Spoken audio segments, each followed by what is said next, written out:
1934-2021, 87 années de présence militaire à Châteaudun ne s'effacent pas d'un trait de plume. Et pourtant, pas de défilé militaire, juste un rassemblement, un mouvement de troupes dans les règles de l'art, sobre et digne.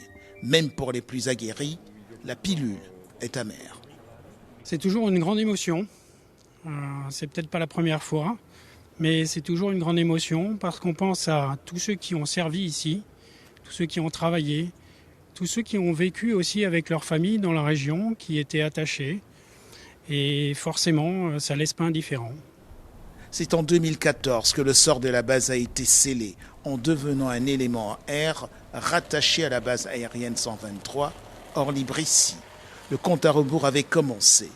Sa fermeture définitive est désormais consommée. Pour les médaillés du jour, c'est le temps des souvenirs et des regrets. C'est une journée particulière parce qu'en fait, effectivement, le site ferme.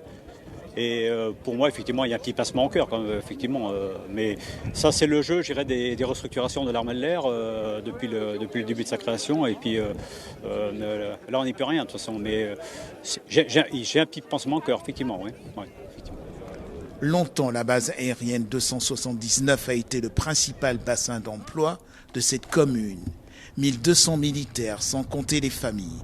Désormais, ce sont les 450 hectares du site qu'il faut redynamiser. On a 3 fermetures militaires à Châteaudun, Etamat, Kellermann, et aujourd'hui la base aérienne. Nous nous y sommes préparés, on a un gros préjudice pour Châteaudun, pour le Grand Châteaudun et même au-delà, mais on a un potentiel civil, on a un potentiel aéronautique qu'il faut maintenant développer tous ensemble. Le passage de 2 avions Rafale en fin des cérémonies, moteurs rugissants, aura été perçu comme un dernier salut fraternel.